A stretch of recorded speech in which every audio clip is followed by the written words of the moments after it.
आर्य समाज के संस्थापक महर्षि दयानंद जिस काल में कार्यरत थे, उस समय सनातन हिंदू धर्म पर इस्लाम और ईसाईयत चौतरफा हमले कर रहे थे। अंग्रेज शासन होने से मिशनरी और पादरियों को संरक्षण प्राप्त था और वे खुलेआम हिंदू देवताओं का मजाक उड़ाते और हर तरह के प्रलोभन देकर भोले भाले गरीब लोगों को प्रभु यीशु की भेड़ों में शामिल करते, यानी उन्हें ईसाई बनाते। यही स्थिति इस्लाम की थी। हिंदू सनातन धर्मी अपने पुराणों और देवताओं का अपमान सहते और चुप रह जाते।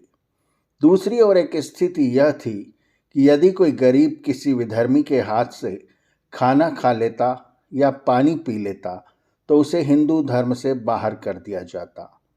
फिर उसके पास इस्लाम या ईसाई धर्म स्वीकार करने के अलावा कोई रास्ता नहीं रहता था।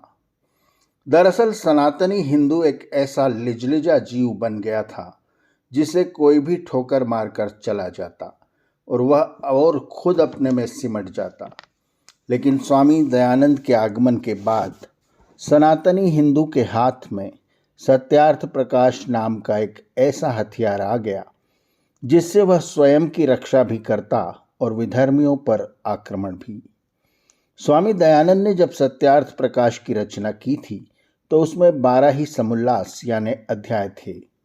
लेकिन बाद में स्वामी जी ने तौरेत, इंजील और कुरान का अध्ययन कर सत्यार्थ प्रकाश में 13वां समुल्लास ईसाई मत का और 14वां समुल्लास इस्लाम का जोड़ा।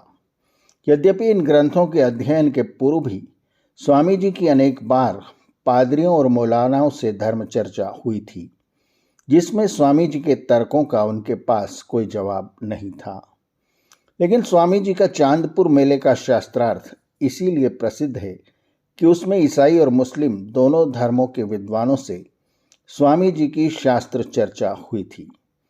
चांदपुर मेले का शास्त्रार्थ इस विषय पर था कि सृष्टि किसने बनाई, कैसे बनाई, किस वस्तु से बनाई, मोक्ष क्या है, ईश्वर सर्वव्यापक है या नहीं, ईश्वर न्यायकारी है या नहीं, दयालु है या नहीं, वेद, बाइबल और कुरान के ईश्वरी वाणी होने के क्या सबूत हैं, मुक्ति क्या है और कैसे प्राप्त होती है।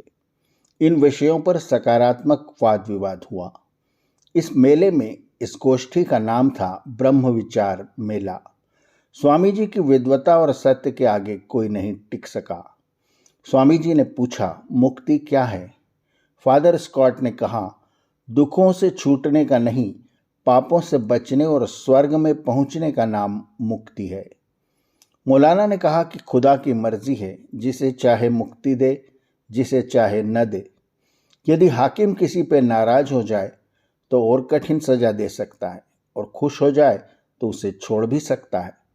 स्वामी जी ने कहा, सब दुखों से छूटकर सच्चिदानंद स्वरूप परमात्मा को प्राप्त होकर सदा आनंद में रहने और जन्म मरण में न गिरना ही मुक्ति है और ये मात्र सत्कर्मों से ही प्राप्त हो सकती है।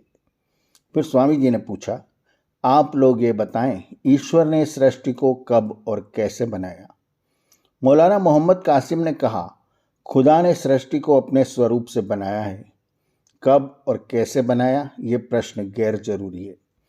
हमें रोटी खाने से मतलब है, ना कि कब पकी, कैसे पकी और कहाँ पकी। फादर स्कॉट ने कहा कि ईश्वर ने सृष्टि को शून्य से बनाया, उसके बनाने के वर्षों का हमें ज्ञान नहीं। इस संसार के सुख के लिए ही यह सृष्टि रची गई है। स्वामी जी ने कहा कि ईश्वर ने सृष्टि को कब बनाया था, इसका उत्तर केवल वैदिक धर्म ही दे सकता है। सृष्टि को बने हुए लगभग 2 अरब वर्ष हुए हैं। ज्योतिष शास्त्र में भी यही लिखा है और भूगर्भ शास्त्री इसकी पुष्टि करते हैं।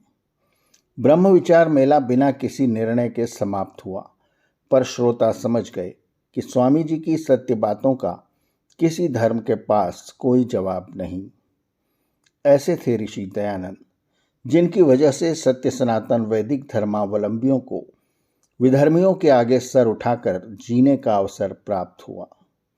आर्यावर्त की कहानियाँ चैनल को सब्सक्राइब करें और बेल आइकन के बटन को दबाएं, ताकि जब हम नई आर्यावर्त की कहानी सुनाएं तो उसकी सूचना आपको तुरंत मिल जाए। धन्यवाद। नमस्ते।